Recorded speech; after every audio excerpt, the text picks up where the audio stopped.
Hello everyone, I hope आप सभी अच्छे होंगे और आपकी प्रिपरेशन भी अच्छी चल रही होगी। तो जैसा कि आपको पता है, नोटिफिकेशन आ चुका है और हम लोग भी अपने क्लासेस को धीरे धीरे कंप्लीट कर रहे हैं। तो इस क्लास में हम लोग पढ़ने वाले हैं मैग्नेटिक मैटर के बारे में, और हम लोग इसको एक क्लास में ही कंप्लीट करेंगे। तो चलिए इस वीडियो को शुरू करते हैं। इससे पहले अगर आप चैनल पर नए हो तो चैनल को सब्सक्राइब कर लो और साथ ही बेल आइकन को प्रेस कर लो, जिससे आपको टाइमली सारी वीडियोज़ मिलती रहें। तो चलिए इस वीडियो को शुरू करते हैं। तो हम लोग स्टार्ट करते हैं थोड़ा सा पिछले क्लास को, जहाँ पे हमने छोड़ा था वहाँ से।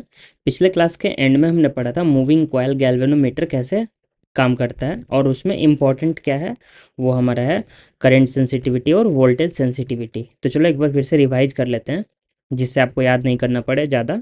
तो देखो, सबसे पहले होता था उसमें टॉर्क। टॉर्क क्या होता था? बी आई एन ए, बीना, और वो इक्वल टू होता था के टाइम्स फाई। यानी कि जितना हमारा फाई होगा उसके डायरेक्टली प्रोपोर्शनल होगा, क्योंकि के जो होता था हमारा वो कांस्टेंट हो जाता था, स्प्रिंग का टॉर्जनल कांस्टेंट। तो यानी कि जो भी डिफ्लेक्शन आएगा, मान लो ये गैल्वेनोमीटर है, उस पर एक यहाँ पे नीडल होगा, वो जितना ज़्यादा करंट होगा उतना ज़्यादा उसमें डिफ्लेक्शन आएगा। तो यही हमसे पूछा जाता है यहाँ पे कि डिफ्लेक्शन मेनली मान लो अगर दिया हुआ है तो हमने निकालना होगा करंट सेंसिटिविटी और वोल्टेज सेंसिटिविटी। और ये क्या है? देखो, करंट सेंसिटिविटी होता था डिफ्लेक्शन पर यूनिट करंट, मतलब 1 एम्पियर करंट बढ़ा तो कितना एंगल घूमेगा, जो भी हमारा गैल्वेनोमीटर का सुई लगा हुआ है, पॉइंटर लगा हुआ है वो। या फिर 1 वोल्ट अगर हमारा पोटेंशियल डिफरेंस चेंज हो रहा है तो उसके अकॉर्डिंग, उसके मतलब हिसाब से कितना हमारा फाई चेंज हो रहा है। तो ये होता था वोल्टेज सेंसिटिविटी। तो हमारा इंपॉर्टेंट क्या होता है? जैसे करंट सेंसिटिविटी बढ़ाना, मतलब इसका मीनिंग क्या हुआ? हमारा जो करंट सेंसिटिविटी बढ़ाने का मतलब है फाई हमारा ज़्यादा हो पर यूनिट करंट। तो वो कैसे हम लोग बढ़ाते थे? वो बढ़ाते थे एन को बढ़ा के। देखो यहाँ पे एन अगर दोगुना कर देते थे तो करंट सेंसिटिविटी हमारा दोगुना हो जाता था, क्योंकि एन के डायरेक्टली प्रोपोर्शनल होता था। लेकिन नेक्स्ट जो हम वोल्टेज सेंसिटिविटी जब देखते थे, ये क्या होता था? Deflection per unit voltage. और ये निकल के आता था बी एन ए अपॉन के आर। तो जब ये आता था तो उस केस में एन जब हम 2n करते थे तो साथ ही हमारा आर भी 2r हो जाता था। और देखिए ऊपर में एन है, मान लो ये 2n हो गया, नीचे में आर है, ये भी 2r हो जाएगा। फिर उस केस में जो भी हमारा फाइनल आएगा वो तो सेम वही आएगा ना, वोल्टेज सेंसिटिविटी जो पहले था। तो इसलिए एन को चेंज करने से वोल्टेज सेंसिटिविटी चेंज नहीं होता है। तो आपसे डायरेक्टली क्वेश्चन ऐसा पूछ सकता है कि हमने एन को चेंज किया तो करंट सेंसिटिविटी में कितना चेंज आएगा, या फिर वोल्टेज सेंसिटिविटी में कितना चेंज आएगा। तो आप लोग अकॉर्डिंगली आंसर दे सकते हो। नेक्स्ट देखो, आपको बस ये वाला याद अगर है, tau equals to B I N A equals to K phi, बस इतना याद करना है। यहाँ से फाई निकाल लोगे ना, phi equals to B N A by K. उसके बाद नेक्स्ट करंट सेंसिटिविटी क्या? Deflection per unit current. तो बस इस फाई को डिवाइड कर देना है आई से, तो आपके पास बी एन ए बना बाई के, इतना बच गया आपके पास। नेक्स्ट सिमिलरली आगे करोगे, जब आप फाइव बाई वी करोगे तो V equals to I R होता है, आई आर पुट करोगे तो तुरंत आपको मिलेगा B I N A by K I are. तो यहाँ से बना बाई के आर। तो आई होप आपको ये वाला क्लियर होगा। तो अब हम इससे आगे आज के टॉपिक में अपने बढ़ते हैं। तो देखो, सबसे पहले बात करते हैं मैग्नेटिक मटेरियल्स की। देखो, जो भी हमारे पास मतलब बहुत सारे तरह के मटेरियल्स होते हैं जो मैग्नेटिक बिहेवियर शो करते हैं। मैग्नेटिक बिहेवियर क्या होता है? एक फील्ड जनरेट करते हैं, जिसकी वजह से उस फील्ड में कोई भी चार्ज पार्टिकल आता है ना, उस पर फोर्स लगता है। तो कुछ मतलब कॉमन बातें हैं इन चीज़ों के बारे में, या फिर इन मटेरियल्स के बारे में। तो वो यहाँ पे मैंने सारी लिस्ट कर दी है, आप लोग इसको आराम से पढ़ना। आई थिंक थ्योरी में ज़्यादा कुछ बताने वाला नहीं है, ये चीज़ आप एक बार समझना। चलो एक बार समझा भी देते हैं। The earth behaves as a magnet with magnetic field pointing approximately from the geographical south to north. तो देखो यहाँ पे इसके लिए थोड़ा सा आगे चलते हैं। अर्थ मैग्नेटिक फील्ड, चलो वो आगे समझा दूंगा आपको, ये वाला पॉइंट जो है ना ये आगे आपको समझा देंगे। नेक्स्ट देखो, when a bar magnet is freely suspended it points in the north south direction. The tip which points to geographical north is called the north pole, and the tip which points to geographical south is called the south pole of the magnet. तो देखो, जब भी आप एक bar magnet आप देखे हो ना, जो ब्लैक कलर का होता है और थोड़ा सा सिलेंडर टाइप का, वो जो मैग्नेट होता है उसको जब आप फ्री छोड़ोगे ना, अपने आप वो एक सर्टेन डायरेक्शन में, आप उसको किधर भी घुमा के छोड़ो, अपने आप वो एक डायरेक्शन में जाके अलाइन हो जाएगा। और वो कैसे अलाइन होगा ना, कि उसका जो नॉर्थ पोल होगा ना, वो हमारा जो नॉर्थ डायरेक्शन है उधर के साइड हो जाएगा, और साउथ पोल जो उसका है वो हमारे साउथ के साइड में। ऐसा क्यों होता है? क्योंकि अर्थ खुद एक मैग्नेट की तरह बिहेव करती है, एक बार मैग्नेट के तरह बिहेव करती है। जैसा कि अर्थ के मतलब कोर में अर्थ का जो एक्सिस है उसके अलोंग ऐसा लगता है एक बार मैग्नेट रखा हुआ है। लेकिन वो उसके केस में थोड़ा-सा उल्टा ये है ना कि जैसे बाहर मैग्नेट के केस में क्या होता है, नॉर्थ पोल से मैग्नेटिक फ़ील्ड्स निकलती हैं बाहर की तरफ और साउथ में जाके एंटर करती हैं। फिर अंदर में साउथ से नॉर्थ की तरफ जाती हैं, तो ऐसा होता है। लेकिन अर्थ के केस में ऐसा है ना कि अर्थ के केस में नॉर्थ में आके मैग्नेटिक फ़ील्ड ऊपर से घुसती हैं और साउथ से निकलती हैं। तो ये हमें बाद में समझ में आया, हमने क्या किया ना, जैसे ज्योग्राफिकल जो हमारा नॉर्थ और साउथ है उसके अकॉर्डिंग हमने मैग्नेटिक वाला भी कंसीडर कर लिया था, लेकिन बाद में हमें समझ में आया कि ये चीज़ थोड़ा-सा उल्टा है। तो इसीलिए मैग्नेट का बिहेवियर ऐसा होता है, जब हमेशा मैग्नेट का जो नॉर्थ पोल होगा वो अर्थ के नॉर्थ पोल के साइड में मूव कर जाएगा, क्योंकि अट्रैक्शन होता है ना नॉर्थ साउथ, क्योंकि अर्थ का जो एक्चुअल में नॉर्थ है ना वो मैग्नेटिक साउथ होगा एक्चुअल में, इसीलिए ये डिफरेंस आता है। नेक्स्ट देखो, there is a repulsive force when north poles और south poles of two magnets are brought close together. Conversely there is an attractive force between north pole end of one magnet and south pole of another magnet. हाँ, simple सी बात है, देखो यहाँ भी same वही charge वाला फंडा चलता है। अगर अपोजिट पोल्स हैं तो अट्रैक्ट करेंगे, अगर सिमिलर पोल्स हैं तो रिपेल करेंगे। We can not isolate north और south pole of a magnet. If a bar magnet is broken into two halves, we get two similar bar magnets with somewhat weaker properties. Unlike electric charge, isolated magnetic north and south pole as magnetic monopoles do not exist. ये तो हमने पिछले chapter में भी discuss किया, और आगे इसको जब हम लोग गॉस लॉ पढ़ेंगे ना वहाँ भी एक बार वेरीफाई कर लेंगे कि मैग्नेटिक मोनोपोल एग्जिस्ट नहीं करता है। चार्ज होता था ना इलेक्ट्रिक मोनोपोल, एक चार्ज होता था प्लस क्यू माइनस क्यू, लेकिन यहाँ पे नहीं होगा। यहाँ पे एक छोटा से छोटा आप मैग्नेट लाओगे ना, दुनिया का सबसे छोटा मैग्नेट, उसमें भी दोनों पोल होंगे, north pole and south pole, तो मैग्नेटिक मोनोपोल कभी भी एग्जिस्ट नहीं करता है। It is possible to make magnets out of iron and it alloys. तो ये भी बाद में हम लोग पढ़ेंगे, जब फेरोमैग्नेटिक मटेरियल्स पढ़ेंगे वहाँ पे डिटेल में पढ़ेंगे। ये सारा मैंने पॉइंट वाइज दे दिया है कि फाइनली आप जब एग्जाम के लिए रिवाइज करोगे आपको हेल्प करेगा। नेक्स्ट देखो, ये एक छोटा सा एक्सपेरिमेंट है, ये पोल वाला, ये आप पढ़ लेना, इसको मैं एक्सप्लेन नहीं कर रहा। नेक्स्ट देखो, मैग्नेटिक फील्ड लाइंस। अब देखो ये बार मैग्नेट का केस है, बार मैग्नेट के लिए मैग्नेटिक फील्ड लाइंस कैसे जाती हैं। तो ये मैग्नेट जो मैं बोल रहा था, नहीं देखो, नॉर्थ पोल है, ये साउथ पोल है मैग्नेट का। नॉर्थ पोल से लाइंस निकल रही हैं, बहुत सारी लाइंस निकल रही हैं यहाँ पे, और देखो साउथ पोल में जाके एंटर कर रही हैं। और एक चीज़ आप नोटिस करना है, यहाँ पे देखो ये इलेक्ट्रिक डाइपोल है, ये प्लस चार्ज हो गया, ये माइनस चार्ज हो गया, यहाँ पे निगेटिव में आके लाइंस एंटर कर रही हैं और पॉजिटिव से लाइंस निकल रही हैं। अब डिफरेंस आपको कहाँ दिखेगा, ये अंदर में देखो, यहाँ पे अंदर में ना फील्ड ऐसे सीधे जा रही हैं, ये काइंड ऑफ क्लोज लूप बन जा रहा है सारा। यहाँ पे अंदर में सारी फील्ड्स जा रही हैं साउथ से नॉर्थ, लेकिन यहाँ पे निगेटिव से पॉजिटिव नहीं जाती है, यहाँ पे पॉजिटिव से निगेटिव आती है। तो ये बस एक डिफरेंस होता है जो हमारा ये बार मैग्नेट है, और या फिर बोलो तो मैग्नेटिक फील्ड और इलेक्ट्रिक फील्ड में। तो ये आप ध्यान रखना। नेक्स्ट एक सोलेनॉइड को देखो, सोलेनॉइड का जो बिहेवियर होता है ना वो बिल्कुल बार मैग्नेट वाला ही अप्रॉक्स होता है। बार मैग्नेट जैसे जैसे बिहेव करता है, सोलेनॉइड का मैग्नेटिक फील्ड भी सिमिलर वे में बिहेव करता है। तो हम लोग सोलेनॉइड को भी एज अ, उसके फील्ड को भी as a bar magnet treat करके हम लोग सॉल्व कर सकते हैं। बस उसके लिए जो मैग्नेटिक मोमेंट का फॉर्मूला आएगा वो थोड़ा डिफरेंट आएगा, क्योंकि वहाँ पे हम लोग करंट कंसीडर करेंगे, जबकि बार मैग्नेट के केस में हम लोग क्या कंसीडर करते हैं, यहाँ पे पोल स्ट्रेंथ। तो चलिए आगे हम लोग इसका बढ़ते हैं। प्रॉपर्टी क्या होती है मैग्नेटिक फील्ड लाइंस की, तो the magnetic field lines of a magnet form continuous closed loops. This is unlike the electric dipole where these field lines begin from a positive charge and end on a negative charge or escape to infinity. वहाँ क्या होता था, वहाँ पे अगर एक ही charge exist करता, मान लो प्लस क्यू था, तो वो प्लस क्यू से निकलती थी इन्फिनिटी पे जाकर ख़त्म होती थी। अगर दो चार्ज होते थे तो प्लस से निकलती थी माइनस में जाकर ख़त्म होती थी। तो ऐसा यहाँ पे होता नहीं, क्योंकि यहाँ पे तो एक पहली बात कि यहाँ पे एक बस नॉर्थ या साउथ पोल एग्जिस्ट करेगा नहीं, जब भी करेगा दोनों करेगा। और जो भी फील्ड लाइंस निकलेंगी ना वो नॉर्थ से आके साउथ में ख़त्म हो जाएंगी, सारी की सारी क्लोज लूप बनाएंगी। तो ये पहला पॉइंट है। The tangent to the field line at a given point represent the direction of the net magnetic field.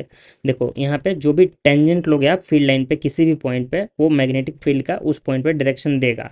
Same होता था इलेक्ट्रिक फील्ड के केस में, लेकिन एक चीज़ ध्यान रखना, इलेक्ट्रिक फील्ड लाइंस के अलोंग किसी भी चार्ज पे फोर्स लगता था, इलेक्ट्रिक फील्ड लाइन के टेंजेंशियली फोर्स लगता था, लेकिन मैग्नेटिक फील्ड के टेंजेंशियली फोर्स नहीं लगता, इसलिए इसको हम लोग फोर्स फील्ड भी नहीं बोलते हैं मैग्नेटिक फील्ड को।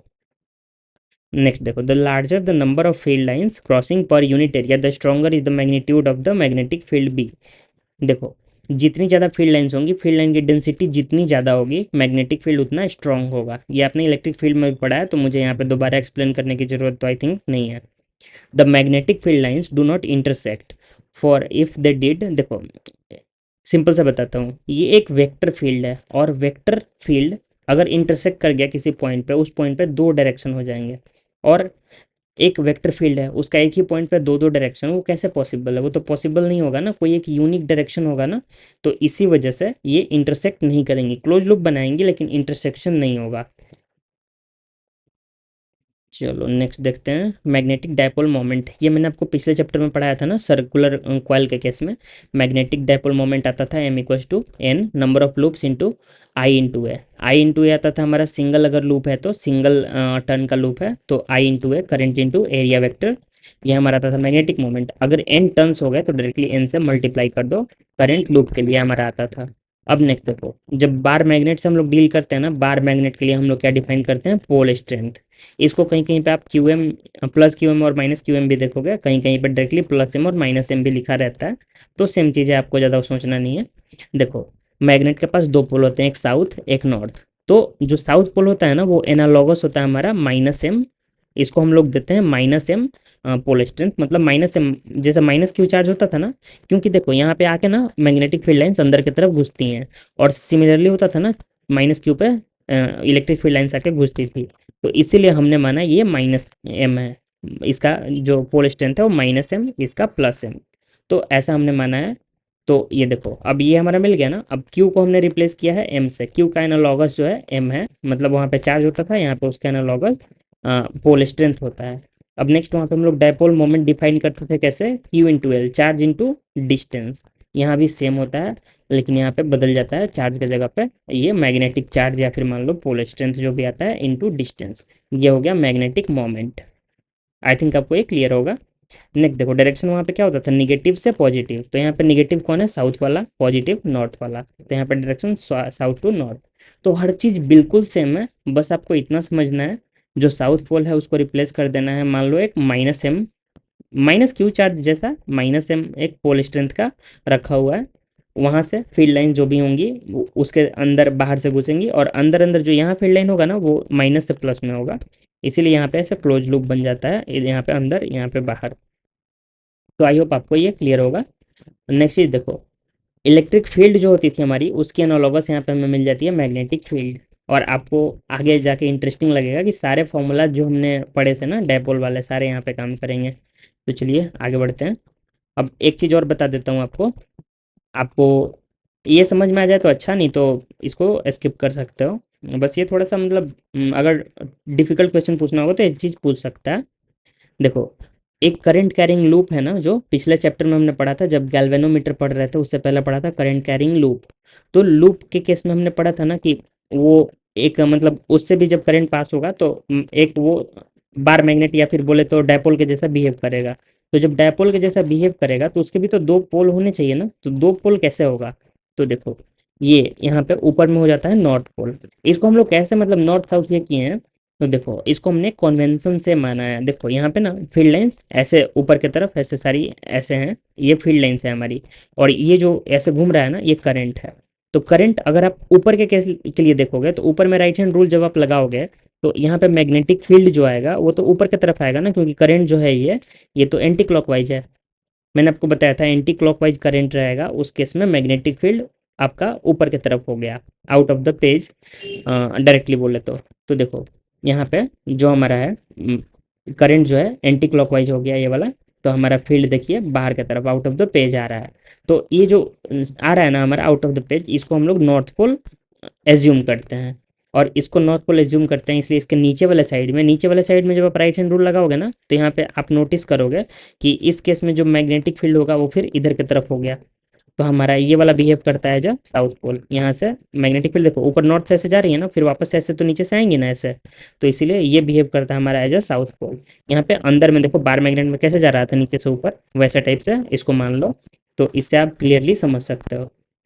लेकिन फाइनली ध्यान इतना रखना है, एंटी क्लॉकवाइज जहाँ पे करंट है वहाँ पे बाहर की तरफ हमारी फील्ड लाइंस निकलेंगी, और उसको हम लोग नॉर्थ पोल एज्यूम करते हैं। जहाँ पे क्लॉकवाइज हमारा करंट है वहाँ पे साउथ पोल हो जाता है, क्योंकि वहाँ पे जो हमारा फील्ड लाइंस होता है वो अंदर की तरफ जाते हुए फील होता है। नेक्स्ट चलो, अब हमारे काम का थोड़ा सा यहाँ पे फॉर्मूला है, इससे क्वेश्चन में भी पूछ सकता है बार मैग्नेट से क्वेश्चन, क्योंकि पूछा है उसने। तो देखो, क्या होता है ना, बार मैग्नेट के केस में हमारा क्या चेंज हुआ था, सबसे पहले तो हमारा डायपोल मोमेंट चेंज हो गया था। वो क्या होता था, pole strength into M into L, pole strength into length of the dipole. अब आपको इलेक्ट्रिक डायपोल का फॉर्मूला याद होना चाहिए, अगर वो याद है तो आपको यहाँ पे कुछ भी ये नहीं करना है, यहाँ पे आपको ऑटोमेटिकली सब याद हो जाएगा। यहाँ पे थोड़ा थोड़ा ये सब ई रह गया, इसको चेंज कर लेते हैं। ओके, एक मिनट, ये हमारा हो जाएगा बी। तो देखो, जो इलेक्ट्रिक फील्ड होता था ना हमारा परपेंडिकुलर बाइसेक्टर लाइन पे या फिर इक्वेटोरियल लाइन जिसको बोलते थे, वो होता था के पी बाई आर क्यूब। और ये हमारा किधर होता था, ये भी डायरेक्शन देखो उल्टा हो गया, इसको हटा देते हैं, आपको एक्सप्लेन कर देते हैं, आप लिख लेना। तो देखो, जो हमारा परपेंडिकुलर बाइसेक्टर वाला जो लाइन होता था ना, उस पे जो हमारा निकल के आता था इलेक्ट्रिक फील्ड, वो आता था के पी अपॉन आर क्यूब। और ये आता था पीछे के साइड में, पीछे के साइड में। तो इसीलिए बहुत जगह पे इसको आपको निगेटिव के से दिखाया हुआ भी मिलेगा। सिमिलरली, अगर हम मैग्नेटिक फील्ड की बात करें, इक्वेटोरियल लाइन पे डायपोल, जो हमारा मैग्नेटिक डायपोल है या फिर बार मैग्नेट है, उसके इक्वेटोरियल लाइन पे के एम अपॉन आर क्यूब। अब देखो यहाँ पे बस पी और एम का चेंज है, यहाँ पे पी था, यहाँ पे एम हो गया है, बाकी पूरा फॉर्मूला सेम है। के चेंज होगा, के का वैल्यू बदल जाएगा। और बदलेगा, के का वैल्यू तो आपको ऑलरेडी पता है ना, के इक्वल टू होता है, इस केस में हमारा 9 इंटू 10⁻⁹ यहाँ पे हमने मेंशन कर दिया। यहाँ पे के होता था, और यहाँ पे के जो होता है वो 10⁻⁻⁷ तो के बदल जाएगा, लेकिन उसको हम लोग कॉन्स्टेंट है तो के ही लिख के काम चलाते हैं ताकि याद कम करना पड़े। तो देखो, के पी अपॉन आर क्यूब, उसका एनालॉगस के एम अपॉन आर क्यूब। यहाँ भी आर क्यूब के इन्वर्सली प्रोपोर्शनल है फील्ड। नेक्स्ट चीज देखो, जो एक्सिस वाली लाइन होती थी ना, एक्सिस वाले लाइन पे किसी भी पॉइंट पे जो फील्ड निकल के आती थी, इलेक्ट्रिक फील्ड, वो आती थी 2 kp अपॉन आर क्यूब। यहाँ पे सेम आएगा 2 km upon R cube. General point के लिए भी सेम फॉर्मूला आता है जो वहाँ पे आता था, बस पी की जगह पे एम रख दो, बाकी सारी चीज़ें सेम है। नेक्स्ट देखो, टॉर्क जो वहाँ पे आता था ना, पी क्रॉस ई, पी होता था dipole moment, E electric field, तो यहाँ पे एम क्रॉस बी, एम क्या होगा, मैग्नेटिक डायपोल मोमेंट, और बी होगा magnetic field. Similarly U equals to P dot E, तो यहाँ पे U equals to minus M dot B. देखो next, work done by external force, मान लो एक डायपोल को घुमाते थे हम वहाँ पे θ1 से θ2, तो हमारा जो वर्क डन होता था एक्सटर्नल फोर्स का, वो क्या होता था, डेल्टा यू, और वो होता था minus P E cos θ2 minus cos θ1। तो यहाँ निकल के आता है minus M B cos θ2 minus θ1। तो देखो हर चीज़ से मैं बस पी की जगह पे आप एम रख दो, ई की जगह पे बी रख दो, बाकी सारी चीज़ें सेम है। नेक्स्ट के चेंज हो जाएगा, और जो मिनिमम पोटेंशियल एनर्जी जहाँ पे हमारी होती थी, वो होता है स्टेबल इक्विलिब्रियम। ये क्वेश्चन एक बार मैंने देखा पूछा हुआ है। तो स्टेबल इक्विलिब्रियम जहाँ कहीं भी होगा वहाँ पे पोटेंशियल एनर्जी मिनिमम होगी, और मिनिमम कितनी होती है, माइनस पी अगर डायपोल इलेक्ट्रिक डायपोल का केस है, और माइनस एम बी अगर हमारा मैग्नेटिक डायपोल का केस है। सिमिलरली अगर आपसे पूछे मोस्ट अनस्टेबल पॉइंट या फिर अनस्टेबल इक्विलिब्रियम, तो उस केस में यू मैक्स होना चाहिए, मतलब पोटेंशियल एनर्जी मैक्सिमम होनी चाहिए, और वो होती है एम बी अगर मैग्नेटिक मोमेंट है तो, और अगर इलेक्ट्रिक डायपोल है तो पी। वैसे आपको डायरेक्टली भी ये चीज़ पता होनी चाहिए कि देखो, कभी भी कोई भी बॉडी के पास पोटेंशियल एनर्जी ज़्यादा हो जाती है ना, वो लूज करना चाहता है, वो मिनिमम करना चाहता है अपने पोटेंशियल एनर्जी को। और ये मतलब पूरे यूनिवर्स में नेचुरल फिनोमेना है, पोटेंशियल एनर्जी को मिनिमाइज करना चाहता है कोई भी बॉडी अपने। और इसी में बहुत सारी फिजिकल प्रोसेसेस भी होती हैं, इसी रीजन से कि पोटेंशियल एनर्जी कम से कम करे, इससे स्टेबिलिटी बढ़ती है, क्योंकि ज़्यादा एनर्जी होने से पार्टिकल स्टेबल नहीं अनस्टेबल हो जाता है।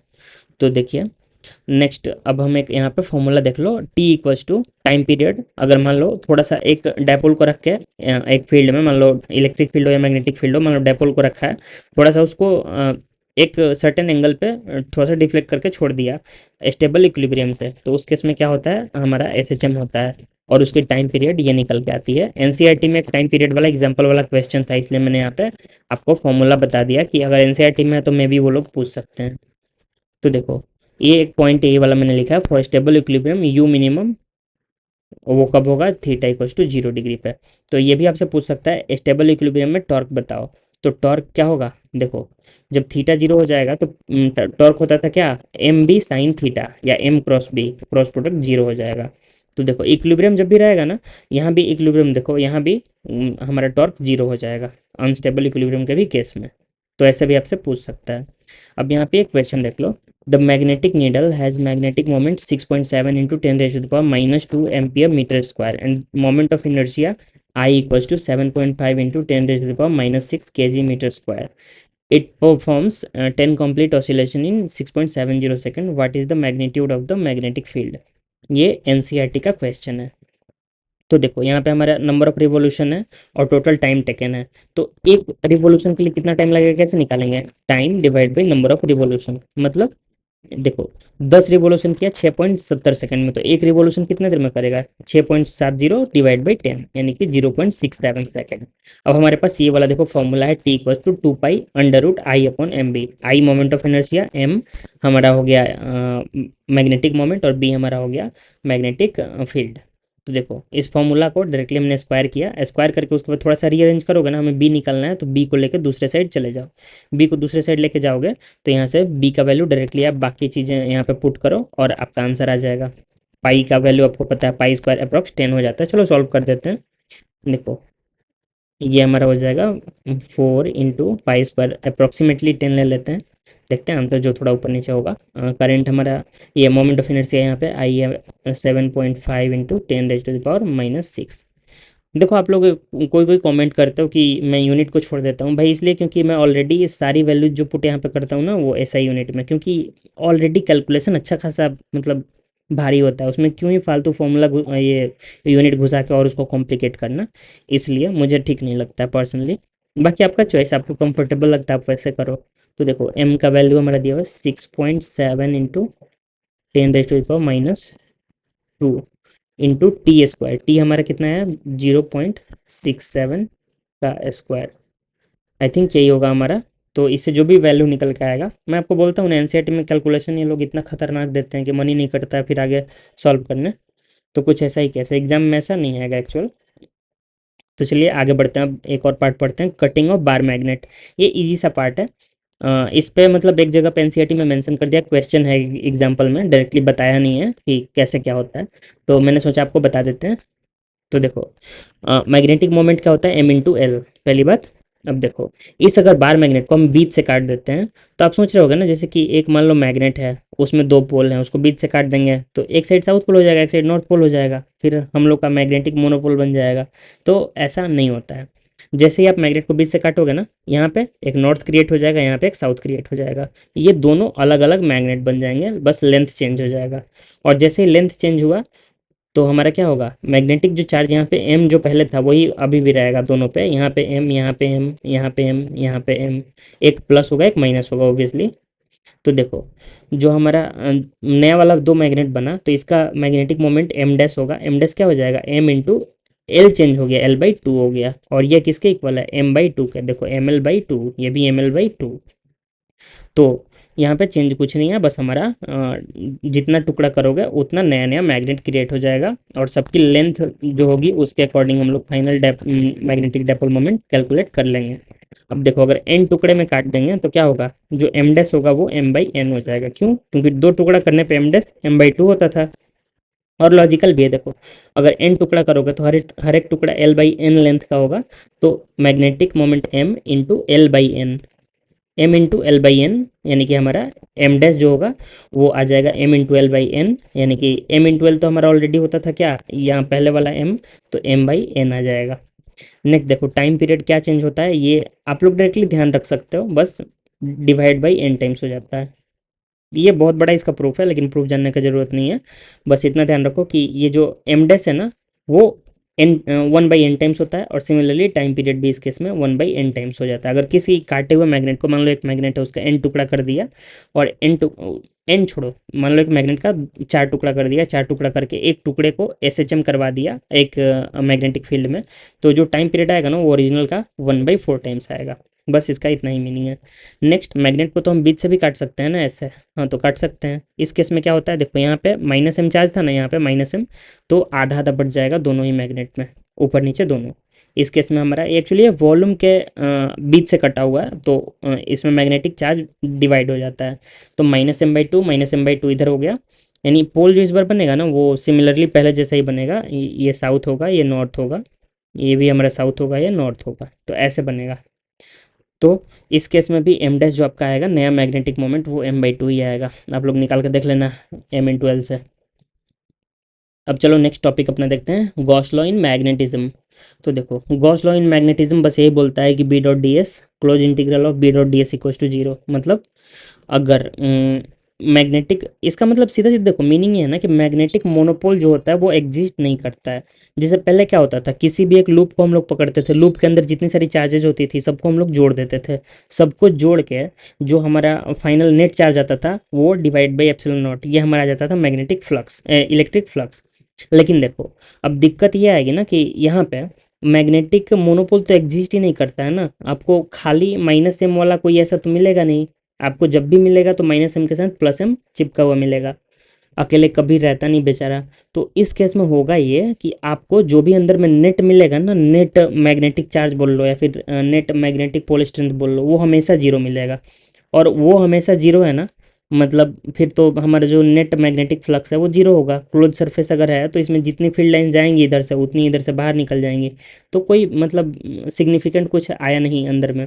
तो यही बोलता है Gauss law, the net magnetic flux through any close surface is always zero. इसमें कोई इफ एंड बट नहीं है। अगर ऐसा नहीं होगा तो फिर तो इधर में हमारा कुछ ना कुछ मैग्नेटिक फ्लक्स आएगा। मैग्नेटिक फ्लक्स आने का मतलब है अंदर में कुछ ना कुछ हमारा मैग्नेटिक चार्ज है। और अगर है तो फिर ये प्रूफ कर देगा कि मोनोपोल एग्जिस्ट करता है। लेकिन यूनिवर्सली हमें पहले से पता है ना मोनोपोल तो होता ही नहीं है, तो इसलिए यहाँ पे मैंने ये चीज़ एक्सप्लेनेशन यहाँ पे डाल दिया है, आप लोग इसको पढ़ लेना आराम से, ये सेम चीज़ है। अब हम लोग आगे बढ़ते हैं अपने अगले टॉपिक में, मैग्नेटिक मटेरियल। देखो ये क्या होता है, मैग्नेटिक मटेरियल वो मटेरियल जिस पे मैग्नेटिक फील्ड का इफेक्ट होता है उसको हम लोग मैग्नेटिक मटेरियल बोलते हैं। ये magnetic material different different type का होता है, वो टाइप हम लोग देखते हैं। सबसे पहले देखो मान लो ये एक मटेरियल है, ये हमारे पास एक मटेरियल है डब्बे के अंदर। तो इसमें अंदर में ढेर सारे मतलब इसके यूनिट्स होंगे अंदर में। वो यूनिट्स अपना जो भी होंगे, मान लो अंदर में ढेर सारे आयन्स ही हैं या फिर अलग अलग यूनिट्स हैं, उन यूनिट्स का कुछ इंडिविजुअल मैग्नेटिक मोमेंट होगा। लेकिन देखो पूरे रैंडम ये बिखरे हुए हैं ना, कोई इधर है कोई उधर है, सबका डायरेक्शन ऐसे रैंडम है। तो जब इन सबको जोड़ेंगे ना, ये लाखों करोड़ों में होते हैं, सबको जब हम लोग जोड़ते हैं तो नेट जो निकल के आता है वो जीरो आता है, जब एक्सटर्नल फील्ड नहीं होती है। ऐसा मतलब लॉजिकल भी है। देखो अंदर में एक बार में ढेर सारे डायरेक्शन में अलग अलग डायरेक्शन में नॉर्मली इधर उधर कर रहा है, तो उस केस में अंदर में जो नेट जोड़ जड़ के आएगा वो तो फिर जीरो हो जाएगा ना। लेकिन हमने देखा कि जब हमने एक मैग्नेटिक फील्ड अप्लाई किया तो अंदर में जो एमनेट था मतलब नेट मैग्नेटिक मोमेंट था वो अब जीरो नहीं आ रहा है, कुछ ना कुछ वैल्यू दे रहा है। ऐसा कैसे हुआ, क्योंकि जैसे ही मैग्नेटिक फील्ड हमने लगाई, ये जो अंदर के जो पार्टिकल्स थे ना वो एक सर्टेन ऑर्डर में अरेंज होने लगे, और उनके अरेंजमेंट के वजह से जो हमारा अंदर में फील्ड आ रहा था ना, देखो अगर मान लो हमने बी नोट फील्ड लगाया है और अंदर में हम मेजर कर रहे हैं, अंदर में हमें कुछ और ही वैल्यू मिल रही है, मतलब इसका मतलब है ना कि अंदर में कुछ तो हो रहा है ना, तभी तो हमारी फील्ड की वैल्यू या तो बढ़ रही है या फिर घट रही है। जैसे कि अगर हमने 10 टेस्ला का मैग्नेटिक फील्ड बाहर से लगाया तो हमने ऑब्जर्व किया कि कुछ मटेरियल में अंदर में 9 टेस्ला फील्ड हमें मिला, मतलब उसमें कुछ ना कुछ फील्ड कैंसिल हो गया। कुछ अगर अलग मटेरियल हमने देखा उसमें देखा कि 10 का 11 हो गया, मतलब उसमें कुछ मैग्नेटिक मोमेंट अंदर अंदर में आगे की तरफ आ गया था जिधर हमने फील्ड लगाई थी। और कुछ मटेरियल्स में हमने ऐसा देखा कि हमने फील्ड तो 10 का लगाया लेकिन टोटल फील्ड हमारी 20 हो गई, मतलब फील्ड बहुत तेज़ी से बढ़ गई। तो इससे हमें मालूम ये चला कि अलग अलग टाइप के मटेरियल्स हैं, और इन मटेरियल्स को हमने 3 कैटेगरी में डिफाइन किया। तो देखो सबसे पहले हमने एक क्वांटिटी डिफाइन किया, इंटेंसिटी ऑफ मैग्नेटाइजेशन या फिर मैग्नेटाइजेशन डायरेक्टली इसको आप लोग बोलते हैं, उसको हम कैपिटल एम से रिप्रेजेंट करते हैं। ये क्या होता है, एक होता है dipole moment per unit volume, मतलब magnetic dipole moment per unit volume, इसको हमने बोला इंटेंसिटी ऑफ मैग्नेटाइजेशन। मतलब ये जितना ज़्यादा होगा वो मटेरियल उतना ज़्यादा मैग्नेटाइज्ड होगा। तो देखो इससे हमें मिला 3 टाइप का मटेरियल। देखो अंदर में जो नेट फील्ड आता है ना, किसी भी एक पॉइंट ए पे मान लो हम लेते हैं, तो ए पे जो फील्ड आता है वो आता है एक तो हमने जो बाहर से लगाया, प्लस जो बी मैग्नेट जो हमारा मैग्नेटाइजेशन के वजह से आया वो बी एम मान लो, तो 2 टाइप का फील्ड आया। तो ये कभी निगेटिव भी होता है और कभी पॉजिटिव भी होता है, कभी छोटा होता है कभी बहुत बड़ा होता है। तो इस हिसाब से हमारे पास 3 मटेरियल्स आई, 3 टाइप की। पहला टाइप ऑफ मटेरियल है वो डायामैग्नेटिक, मतलब इसमें हमने 10 का फील्ड बाहर से लगाया तो हमें अंदर में इसके 9 फील्ड मिला, मतलब अंदर वाला फील्ड कम मिला बाहर अप्लाइड फील्ड से, मतलब कुछ ना कुछ फील्ड अपोजिट डायरेक्शन में आ गई होगी, मतलब अंदर में फील्ड कम। और मैंने आपको ऊपर बताया था ना मैग्नेटिक फील्ड लाइंस डेंसिटी जो होगी वो मैग्नेटिक फील्ड के स्ट्रेंथ के हिसाब से होगी, मतलब अंदर में फील्ड कम हुआ मतलब अंदर में मैग्नेटिक फील्ड लाइंस की डेंसिटी कम होनी चाहिए। तो ये हो गया डायामैग्नेटिक का केस। जहाँ पे बाहर की फील्ड जो है वो ज़्यादा होगी, अंदर की फील्ड कम होगी। ये पहला केस हुआ। नेक्स्ट मटेरियल जो हमें मिला वो था पैरामैग्नेटिक। इसमें क्या होता था, पैरा के केस में हमने 10 का लगाया लेकिन हमें फील्ड एक्चुअल में 11 का मिला। अंदर में मतलब फील्ड बाहर से थोड़ा सा ज़्यादा है, माइनर ज़्यादा है, बहुत ज़्यादा नहीं था, तो हमें ऐसा वाला फील्ड मिला। नेक्स्ट एक थर्ड टाइप का मटेरियल हमें मिला जिसको हमने बोला फेरोमैग्नेटिक, क्योंकि इसमें हम थोड़ा सा बाहर से फील्ड लगाते थे और अंदर ये खुद का अपना बहुत बड़ा वाला फील्ड जनरेट कर लेता था। इसमें बहुत सारे डायपोल्स होते थे, मैग्नेटिक डायपोल, जो कि एक ही डायरेक्शन में अलाइन हो जाते थे, जिसकी वजह से काफ़ी high amount of magnetic field अंदर में इंड्यूस हो जाता था, या फिर बोले तो जनरेट हो जाता था। तो ये हमें मिली 3 टाइप की मटेरियल्स। अब नेक्स्ट देखो, ऊपर में हमने डिफाइन किया ना, magnetisation M equals to M net upon V, मतलब magnetic dipole moment per unit volume, ये एक क्वांटिटी हुआ। नेक्स्ट एक और क्वांटिटी होता है मैग्नेटिक इंटेंसिटी, मतलब किसी भी पॉइंट पे मैग्नेटिक फील्ड की इंटेंसिटी कितना ज़्यादा है, उसी को हम लोग बोलते हैं मैग्नेटिक इंटेंसिटी। इसको बोलते हैं एच से रिप्रेजेंट करते हैं, और ये होता है H equals to B upon mu not minus M. ये डायरेक्टली फॉर्मूला हमारा है। और यहाँ से देखो इस फॉर्मूला में म्यू नॉट को हम इधर मल्टीप्लाई करेंगे, इधर मल्टीप्लाई करेंगे, तो इसको जब रीअरेंज करेंगे ना तो यहाँ से बी निकल के आएगा mu not into H plus M. Next ये जो मैग्नेटाइजेशन होता है इसको हम लोग एक तरह से और रिप्रेजेंट करते हैं, M equals to X into H, और एक्स जो टर्म होता है ना वो हमारा होता है ससेप्टिबिलिटी। तो यहाँ से हमें एक फॉर्मूला मिलता है, वो क्या मिलता है, B equals to mu not H plus X H, जिसको थोड़ा सा सॉल्व करते हैं तो हमारा ये वाला आ जाता है mu not into one plus x into H. ये मैग्नेटिक फील्ड आया। अब देखो ये हमारा जो, जब हम इसको थोड़ा सा और सॉल्व किए तो ये वाला वन प्लस एक्स वाला जो टर्म हमारा आता है ना, इसी को हम लोग रिलेटिव परमिएबिलिटी भी बोलते हैं, और ये म्यू आर होता है। और म्यू आर इंटू म्यू जब करोगे तो म्यू आ जाएगा, तो बी निकल के आया B equals to mu times H, मतलब बी जो है मैग्नेटिक फील्ड और डायरेक्टली प्रोपोर्शनल टू एच निकल के आया हमारा। और यहाँ पे हमें जो टर्म मिला वन प्लस एक्स, ये वन प्लस एक्स जो है म्यू आर है, और एक्स जो है हमारा वो ससेप्टिबिलिटी है। इसका क्या मीनिंग है और कैसे इंपॉर्टेंट है ये हम लोग आगे पढ़ेंगे। इस पेज पे आपने जितना भी पढ़ा है ये बस आगे का आपको समझाने के लिए था। बाकी यहाँ से इंपॉर्टेंट जो पॉइंट है वो ये वाला है, वन प्लस एक्स वाला टर्म, या फिर बोले तो ये म्यू आर वाला टर्म, ये हमारे लिए इंपॉर्टेंट है, इसको आगे हम लोग अच्छे से समझते हैं। और यहाँ से आपको कोई फॉर्मूला अगर याद करना है तो आप ये याद कर सकते हो, ये आपके काम आ सकता है। वैसे इस पे भी अभी तक क्वेश्चन पूछा नहीं है, लेकिन हाँ मैग्नेटिक मटेरियल वाला एक बार समझना जरूरी है। तो देखो अब यहाँ हम लोग शुरू करते हैं, mu R equals to one plus susceptibility. अब यहाँ से सबसे पहला मटेरियल जो हमने बात किया था डायामैग्नेटिक, तो डायामैग्नेटिक मटेरियल के लिए ये जो म्यू आर की, ये जो हमारा जो ससेप्टिबिलिटी की वैल्यू होती है ना, ये 0 से 1 -1 के बीच में होगी। और देखो ऐसा क्यों होगा, क्योंकि देखो यहाँ से समझना, मैग्नेटिक फील्ड जो होगी ये तो टोटल फील्ड है ना अंदर में, ये अगर एक्स हमारा, ये वन प्लस एक्स वाला पूरा टर्म समझो, म्यू नॉट इंटू एच, ये तो हमारा ओरिजिनल फील्ड हो गया म्यू नॉट इंटू एच, लेकिन अंदर में जो फील्ड इंड्यूस हो रहा है, या वो अगर अपोजिट डायरेक्शन में है तो हमें कैसे चेंज होगा, किस क्वांटिटी पे डिपेंड करेगा, तो वो ससेप्टिबिलिटी पे। देखो एक्स जो है 0 से 1 -1 के बीच में रहेगा ना, मतलब ये हमेशा 0 से कम है एक्स, यानी कि ये पूरी की पूरी क्वांटिटी जो है 1 में आप 0 से कम कुछ जोड़ते हो, निगेटिव क्वांटिटी जोड़ोगे तो हमेशा ये पूरा क्वांटिटी 1 से कम आएगा ना, ये पूरा 1 से कम है, मतलब अंदर में फील्ड हमेशा ही आपका बी से, मतलब जितना आप फील्ड अप्लाई किए हो एक्चुअल में उससे हमेशा फील्ड कम रहेगा, बी जो आएगा वो हमेशा बी नॉट इंटू समथिंग ये आएगा। देखो ऐसे इसको समझ लो, ये अगर इसको डायरेक्टली हम लोग बोलें तो mu not H plus mu not H susceptibility. अब देखो ये हमारा टोटल बी है ना अगर, तो देखो ये वाला क्वांटिटी जो हमारा है, ये एक्स हमारा जो है वो 0 से कम है, मतलब निगेटिव है, और ये निगेटिव है मतलब ये पूरी क्वांटिटी निगेटिव हो जाएगी ना, पूरी की पूरी निगेटिव हो जाएगी, और ये जो है हमारा एक्चुअल बी नॉट है, बी नॉट होता है हमारा म्यू नॉट इंटू एच। तो देखो अब ये ओरिजिनल फील्ड में से हम लोग कुछ घटा दे रहे हैं, उसमें से कुछ कम कर दे रहे हैं, मतलब फील्ड एक्चुअल जो होगी वो कम हो जाएगी अप्लाइड फील्ड से। तो इससे हमें समझ में आया डायमैग्नेटिक जो मटेरियल रहेंगे उसके अंदर में जो ससेप्टिबिलिटी होगी वो तो -1 से 0 में होगी, और जब ससेप्टिबिलिटी -1 से 0 है तो वन प्लस एक्स यानी कि म्यू आर जो है वो तो हमारा चेंज होकर वो कितना हो जाएगा, वो तो 0 से 1 के, हाँ 0 से 1 के बीच में हो जाएगा, क्योंकि इधर भी 1 जोड़ दो और इधर भी 1 जोड़ दो, तो हमारा 0 से 1 के बीच में है। ये मटेरियल जो था उसको डायमैग्नेटिक हमने नाम दिया। नेक्स्ट देखो इसके कुछ एग्जांपल्स हैं, silver, bismuth, copper, gold, diamond, ये सारी जो एग्जांपल्स हैं वो हमारी डायमैग्नेटिक मटेरियल की हैं। नेक्स्ट जो मटेरियल था पैरामैग्नेटिक, जिसमें थोड़ा सा फील्ड बढ़ा, तो सिंपली यहाँ से ही समझो। देखो इसके लिए जो ये हमारा ससेप्टिबिलिटी निकल के आया ना, वो 0 से 1 के बीच, मतलब पॉजिटिव लेकिन बहुत छोटा, तो ये क्वांटिटी पॉजिटिव हो जाएगी। और इसमें थोड़ा छोटा भी पॉजिटिव जोड़ोगे तो वैल्यू तो कुछ तो बड़ी निकल के आएगी ना, मतलब फील्ड थोड़ा सा बढ़ेगा। सिमिलरली थर्ड मटेरियल जो हमने देखा, उसके केस में हमने देखा कि उसमें फील्ड बहुत ज़्यादा बढ़ रही है, तो हमने जाना कि ससेप्टिबिलिटी उसकी बहुत हाई है। मतलब ससेप्टिबिलिटी जनरली 1000 से ऊपर होती है। जैसे आयरन वगैरह टाइप की जो मटेरियल्स हैं ना, जो हाईली मैग्नेटाइज्ड होती हैं मैग्नेटिक फील्ड में, आयरन, कोबाल्ट, निकल, ऐसे याद कर सकते हो। FeCO इसको हम लोग फीकोनी ऐसे याद कर लेते हैं। तो देखो ये मटेरियल जो है, इनमें हमने देखा कि ये वाला जो टर्म है ना, ये एक्स बहुत हाई होने की वजह से ये टर्म बहुत हाई हो जाता है। ये 1000, मान लो अगर एक्स 1000 है तो सीधा समझ लो इस फील्ड से 1000 टाइम तो फील्ड इसमें जनरेट हो गया ना, तो एक्चुअल फील्ड बहुत बड़ी निकल के आती है। ऐसा हमने ऑब्जर्व किया।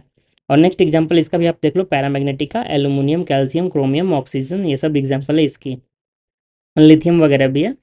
आप लोग बस एक दो याद रखो, कोई दिक्कत नहीं है। नेक्स्ट देखो, अ, एक और स्पेशल केस आपको बता देता हूँ।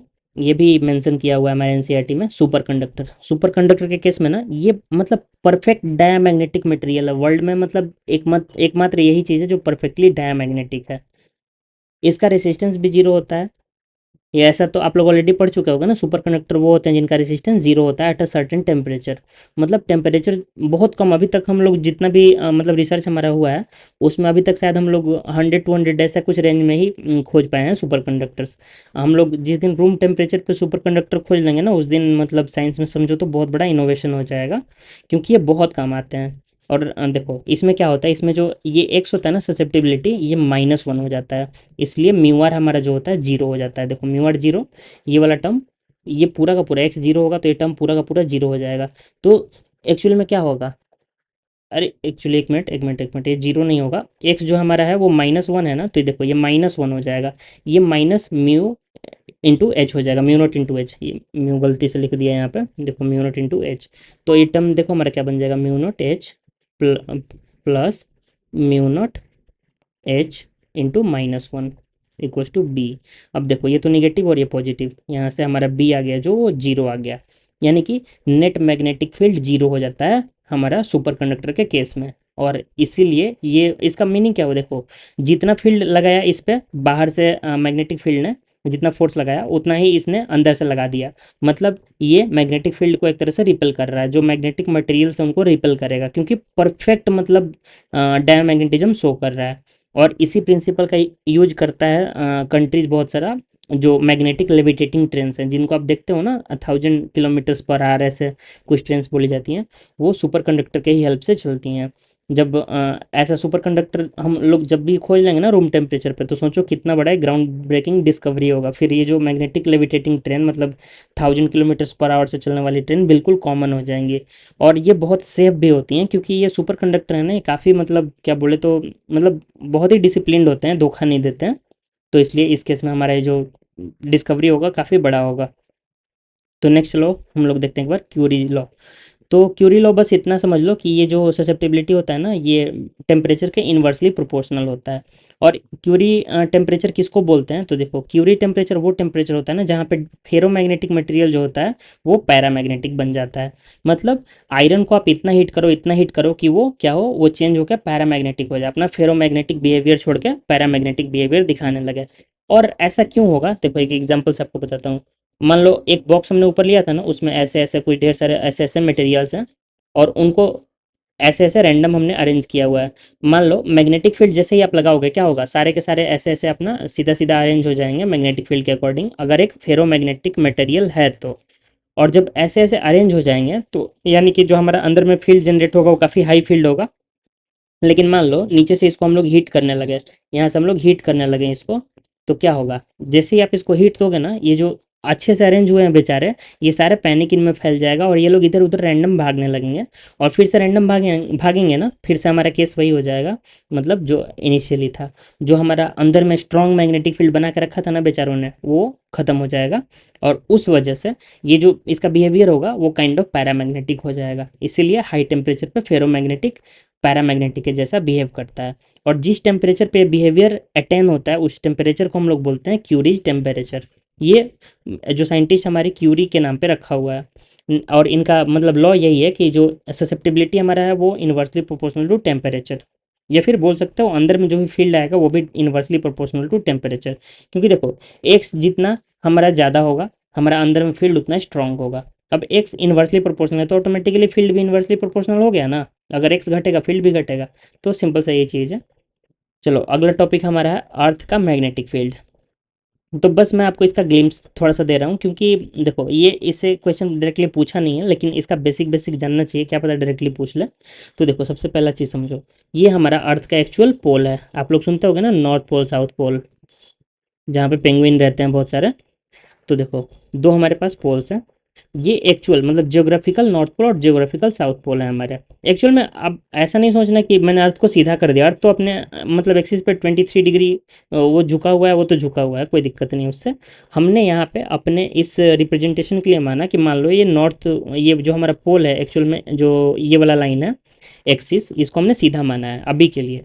तो देखो ये अगर हमारा नॉर्थ पोल हो गया ना ज्योग्राफिकल, जो हम लोग का ज्योग्राफिकल नॉर्थ पोल है, और ये वाला लाइन जो जा रहा है ना ये हमारा मैग्नेटिकल एक्सिस या मैग्नेटिक मेरेडियन है। ये ज्योग्राफिकल मेरेडियन इसको बोलते हैं। तो देखो ये वाला जो एंगल इतना बना रहा है ना, ये हमारा मैग्नेटिक मेरेडियन और ज्योग्राफिकल मेरेडियन, इसके बीच में जो एंगल बन रहा है 11.3 डिग्री का। आपसे कभी पूछ दे मान लो कि एक्चुअल में जो हमारा मैग्नेटिक नॉर्थ पोल है वो कहाँ पे लाई करेगा। तो देखो ये तो 90 डिग्री हो गया ना, 90 डिग्री में से 11.3 डिग्री घटा दो, और इधर के लिए पूछे तो 90 में 11.3 डिग्री जोड़ दो, आपको आंसर मिल जाएगा। तो सिंपल सा चीज़ है। तो इस तरह से ये दो एक्सिस काम करता है। अब अर्थ का मैग्नेटिक फील्ड जो है ना इस लाइन के अलोंग, ये मान लो एक ऐसे बार मैग्नेट रखा हुआ है यहाँ पे अर्थ के अंदर में। अब होता ये है ना, नॉर्मल बार मैग्नेट में हमने देखा था ना कि नॉर्थ पोल से लाइन निकल रही थी और साउथ में जाके अंदर घुस रही थी। यहाँ पे देखो यहाँ पे नॉर्थ में पोल आके घुस रही हैं लाइंस, और साउथ से निकल रही हैं। और अंदर में उल्टा हो रहा है, नॉर्थ से साउथ जा रही है, लेकिन अंदर में बार मैग्नेट में साउथ से नॉर्थ जाता था। तो ये हमने जनरल कन्वेंशन में मान लिया है, लेकिन इसका बिहेवियर जो है ना, ये जो नॉर्थ लिखा हुआ है इसका बिहेवियर साउथ के जैसा है। तो सिंपली हमें यहाँ पे ये समझना है, ये देखो मैग्नेटिक इक्वेटर हमारा अलग है ये वाला, और ज्योग्राफिकल इक्वेटर हमारा अलग है। तो अब यहाँ पे इंपॉर्टेंट क्या है, देखो ये जो एक्सिस है ये वाला, ये हमारा मैग्नेटिक एक्सिस है और ये हमारा ज्योग्राफिकल एक्सिस है। तो दोनों हमारा अलग अलग है और दोनों के बीच में गैप है 11.3 डिग्री का। आई होप आपको क्लियर होगा। और अगर डायरेक्टली पूछे प्रैक्टिकल पर्पस में, अगर हम लोग बार मैग्नेट से कंपेयर करें तो हमेशा ध्यान रखना अर्थ का नॉर्थ पोल जो है वो बार मैग्नेट का साउथ पोल के जैसा बिहेव करता है। और अगर मतलब इसको प्रूव करना चाहें तो ऐसे भी कर सकते हो, एक आप नॉर्मल कॉम्पास अगर लेते हो ना, जो कॉम्पास का नॉर्थ पोल होता है वो हमेशा इधर के तरफ नॉर्थ की तरफ हमारे मुड़ जाएगा। क्यों? क्योंकि एक्चुअल में वो तो साउथ पोल है ना, उस साउथ पोल है तभी तो नॉर्थ वाले को अट्रैक्ट कर रहा है ना। नॉर्थ को अट्रैक्ट कर रहा है मतलब वो खुद साउथ पोल है। तो इससे भी हम लोग ऐसे समझ सकते हैं। चलो आई होप आपको ये क्लियर होगा। नेक्स्ट अब हम लोग अपना लास्ट टॉपिक पढ़ते हैं, हिस्टेरिसिस लूप। ये लूप आप सिंपली समझ लो, इसमें इंपॉर्टेंट दो ही चीज़ है, एक रिटेंटिविटी दूसरा कोएरकिविटी। अब देखो क्या होता है, मान लो एक कंडक्टर हमारे पास है, उसमें हमने क्या किया, बी को बढ़ाना शुरू किया, मतलब मैग्नेटिक फील्ड को बढ़ाना शुरू किया। मैग्नेटिक फील्ड कैसे बढ़ेगा, मान लो एक लूप है तो उसमें हमने करंट को बढ़ाना शुरू किया। अब करंट को बढ़ाते जाओगे आपका करंट जैसे जैसे बढ़ते जाएगा मैग्नेटिक फील्ड आप बढ़ाते जा रहे हो बढ़ाते जा रहे हो, एक सर्टेन टाइम आएगा ना जब उसके बाद आप मतलब मैग्नेटिक फील्ड बढ़ाओगे, मतलब ये आपका मैग्नेटिक इंटेंसिटी आप करंट बढ़ाते जा रहे हो, फिर भी जो फील्ड होगा वो काइंड ऑफ सेचुरेट हो जाता है।